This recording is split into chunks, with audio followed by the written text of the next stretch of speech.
আগে তো বর্ষাকাল, তার উপর বালিতে চাষ, তাও আবার এক বাড়িতে দুবার পোল্ট্রি চাষ। আর আজ আমি মুরগিকে দিয়েছি নিজের হাতে বানানো ঘরোয়া উপায়ে তৈরি লিভার টনিক।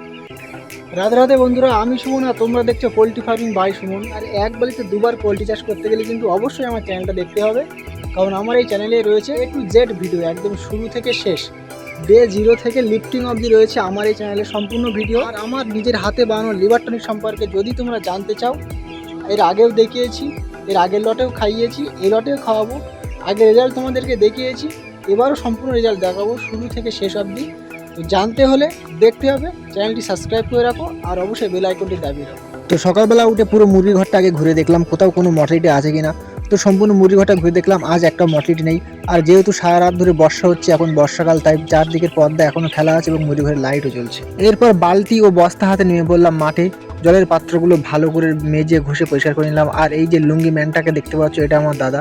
তো আমি আর আমার দাদা দুই ভাই মিলে মুরগি ঘরে কাজ করি, আমাদের দুটো পোল্ট্রি ফার্ম। জলের পাত্র সবসময় চেষ্টা করে পরিষ্কার পরিচ্ছন্ন রাখা, কারণ জলের পাত্রে যদি কোনো নোংরা থাকে তাহলে কিন্তু মুরগির ইকোলাই ছাড়াবে না। জলের পাত্র পরিষ্কার করার পরে যে অবশিষ্ট জল ছিল সেই জলটুকু ঢেলে নিলাম, কারণ আমরা এরপরে দেবো আমাদের নিজের হাতে বানানো লিভার টনিক। তো এই যে ড্রামটা তোমরা দেখতে পাচ্ছ, এর মধ্যে বানানো আছে আমার নিজের হাতে বানানো লিভার টনিক। তো এই জলটা আমরা ব্যবহার করব, এর মধ্যে বানানো আছে 20 লিটার লিভার টনিক, এর সাথে আরও 30 লিটার জল আমরা পাইল করব, মোট 50 লিটার জল। এই 50 লিটার জলই কিন্তু আমি আমার মেন ড্রামের মধ্যে ঢেলে দেবো। আর এই জলটা এই লটের আজ আমরা প্রথম ব্যবহার করছি। আর যতদিন মুরগি লিফটিং না হবে ততদিন কিন্তু আমরা এই লিভার টনিকটা প্রতিনিয়ত ব্যবহার করে যাব। প্রত্যেক দিন সকালবেলা আমরা এই লিভার টনিকটা ব্যবহার করব। তো আমি ফটাফট আমার যে মেন ড্রাম আছে তার মধ্যে এই জলটা ঢেলে নিলাম। দেখো কত সুন্দর কালার হয়েছে জলটার। তো পুরো ড্রামটা ধুয়ে মুছে এর মধ্যে ঢেলে দিলাম, এটা আমার মেন ট্যাঙ্কি। এরপরে মুরগি ঘরে চলে এলাম, মুরগি ঘরে যে কলের লাইনটা আছে সেটা খুলে দিলাম।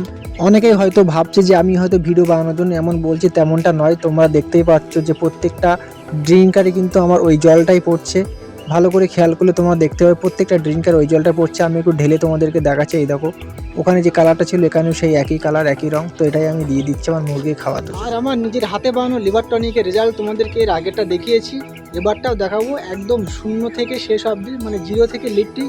তো যদি আমার এই ঘরোয়া উপায়ে বানানো লিভার টনিক সম্পর্কে তোমরা জানতে চাও যে আমি কোন পদ্ধতিতে ওষুধটা তৈরি করি, তাহলে অবশ্যই আমার চ্যানেলটি সাবস্ক্রাইব করে রাখো, কারণ আমি এই যে সিরিজটা শুরু করেছি ডে 0 থেকে লিফটিং, আমি এর মধ্যে সম্পূর্ণ তথ্য দেবো কীভাবে বানাতে হয়, কীভাবে খাওয়াতে হয়। এই জলটি প্রায় দুপুর অবধি চলবে। এরপরে আমি আমার মুরগির যে হপারগুলো আছে ফিডার, সেই ফিডারগুলো 4 সাইডে মুরগি বাথরুম করে ভর্তি করে ফেলেছে, মানে মুরগির পায়খানা যেটা বলি। তো সেগুলো পরিষ্কার করে নিচ্ছি আমি আর আমার দাদা দুজনে মিলে ভালো করে পরিষ্কার করে নিচ্ছি, কারণ নোংরা খাবার খেলে কিন্তু মুরগি আরও অসুস্থ হয়ে পড়বে। এরপরে আমরা মুরগিকে দিচ্ছি বিএমডি। কাল একটা মুরগি উল্টে মরেছিল, আর উল্টে মরলেই নাড়িঘাড় হওয়ার সম্ভাবনা থাকে। তো আমি মুরগিটা কেটে দেখেছিলাম, মুরগির নাড়িতে হালকা ঘা ছিল, আর নাড়িঘাড় কিন্তু রামবান কাজ করে এই বিএমডি। তো এটা দিতে হয় 1 কিলো খাবারে 1 গ্রাম, মানে 100 কিলো খাবারে 100 গ্রাম। কিন্তু আমরা 100 কিলো খাবারের সাথে এই মেডিসিনটা মাখাই না, আমরা ঠিক এইভাবে মাখাই। তোমরা দেখতে পাচ্ছ একটু করে খাবার দিই আর একটু করে মেডিসিন দিই। এই 100 গ্রাম মেডিসিনটা আমি মোট 2 গামলা খাবারে মাখাবো। ওই হয়তো সব মিলিয়ে 30 থেকে 40 কিলো খাবার হতে পারে। তো এটা ভালো করে এর সাথে মিশিয়ে নেব। মিশিয়ে নেওয়ার পর এই খাবারটা কিন্তু যে হপার আছে, হপারের চারপাশে অল্প অল্প করে দিয়ে দেবো। এরপর আর 1 গামলা খাবার ঠিক ওই একইভাবেই মাখিয়ে নিলাম, অল্প খাবার ও অল্প মেডিসিন।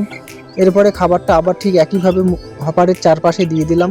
তো এইভাবে আমরা কিন্তু বিএমডিটা ব্যবহার করি। এরপর মুরগির বিছানাটা ভালো করে ঘেটে ঘুটে আশ্রয় দিয়ে এদিক ওদিক করে নাড়াচাড়া করে গ্যাস গন্ধ যা ছিল সব বার করে দিলাম, কারণ অ্যামোনিয়া গ্যাস হলে কিন্তু মুরগির রোগ ছাড়াবেই না। তাই লিটারটা সবসময় ভালো করে ম্যানেজমেন্ট করতে হবে যাতে অ্যামোনিয়া গ্যাস তৈরি হতে না পারে। আশা করছি ভিডিওটি তোমাদের ভালো লেগেছে। যদি আমার ভিডিওটি ভালো লাগে তো চ্যানেলটা অবশ্যই লাইক করো। আজ এই অবধি, দেখা হচ্ছে আবার কাল। ততক্ষণ ভালো থেকো, সুস্থ থেকো। রাধে রাধে।